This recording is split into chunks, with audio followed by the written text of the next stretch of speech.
was identified as mentally retarded, put back from the 5th grade into the 4th grade, and stayed in that category until I got out of high school. I don't have any college training, but I met a high school teacher who one day changed my life. I was waiting on another student, and when he came in, he said to me, "Young man, go to the board and write what I'm about to tell you." And I said, I can't do that, sir. He said, "Why not?" I said, "I'm not one of your students." He said, "It doesn't matter. Follow my directions now." I said, "I can't do that, sir." He said, "Why not?" I said, "Because I'm educable mentally retarded." And he came from behind his desk and he looked at me. He said, "Don't ever say that again. Someone's opinion of you does not have to become your reality." And as he talked, my heart began to beat fast. Tears began to run down my eyes, and I was in the back just listening to him, because the speech he was giving, that speech was for me. And he said, "Les Brown," he said, "if you want to do anything worthwhile in life, you've got to be hungry." I told Mr. Washington I wanted to become a disc jockey. And so I started working to develop myself. He said, "I want you to practice every day being a disc jockey." I said, "But I don't have any job now." He said, "It doesn't matter."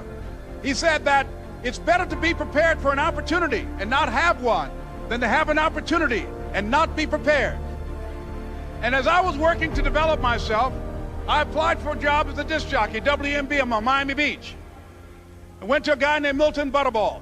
I said, "How you doing, Mr. Butterball? I'd like to get a job as a disc jockey." He looked at me, he said, "You have any broadcast background?" I said, "No, sir, I don't." "You have any journalism background?" I said, "No, sir, I don't." He said, "We don't have any jobs available." I said, "Yes, sir." I went back to Mr. Washington and I told him. He said, "Don't take it personally." He said, "Most people are so negative, they will have to say no 7 times before they say yes." He said, "Go back again." So I went back again. I said, "How you doing, Mr. Butterball? My name is Les Brown." He said, "I know what your name is. What do you want?" I said, "I'd like to know whether or not you have any jobs for disc jockey, sir." He said, "Didn't I just tell you yesterday we didn't have any jobs?" I said, "Yes, sir, but I know whether or not somebody got laid off or somebody was fired, sir." He said, "No one was laid off or fired. Now get on out of here." I came back the next day like I was seeing him for the first time. I said, "Hello, Mr. Butterball, how are you?" He looked at me with rage. He said, "Go get me some coffee." I said, "Yes, sir." And I went to get him some coffee. After a while, I would get their lunch and dinner, and I would go in the control rooms and take the disc jockeys their food, and I would not leave until they would ask me to leave. One Saturday afternoon, while I was at the radio station, a guy named Rock was drinking while he was on the air. I was the only one there, looking at him through the control room windows, walking back and forth, young, ready, and hungry. Pretty soon the phone rang, and it was the general manager. And I answered the phone. I said, "Hello?" He said, "Les, this is Mr. Klein." I said, "I know." He said, "Rock can't finish his program." I said, "I know."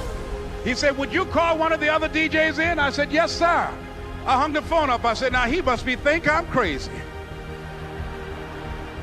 I called my mom and my girlfriend, Cassandra. I said, "Y'all turn up the radio and come out on the front porch. I'm about to come on the air."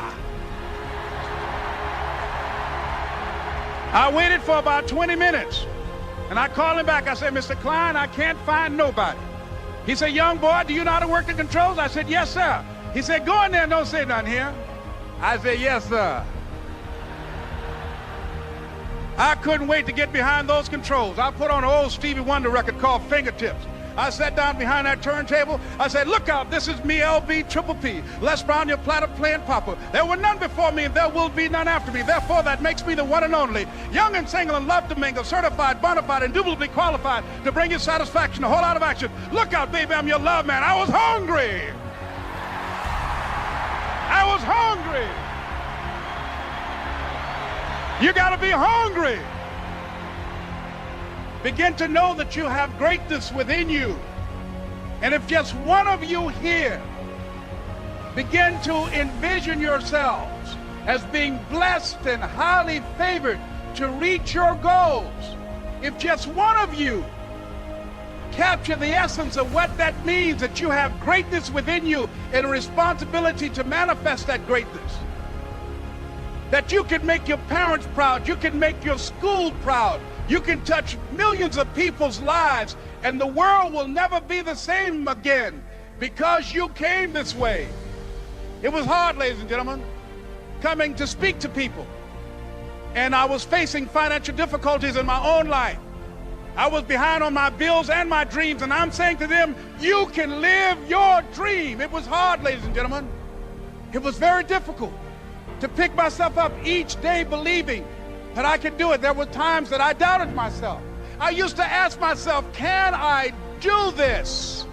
And something said within me, you're the one. Don't give up on your dream. By continuing to push forward, by continuing to run toward my dream, that one day I would have my own talk show. It's a long shot, ladies and gentlemen, from Liberty City, an abandoned building on a floor, never knowing my mother or father. It's a long shot. Being here with you today in this dome in Atlanta, it's a long shot. No college training, labeled educable, mentally retarded, but I kept running toward my dream. Don't stop. Don't stop running toward your dream.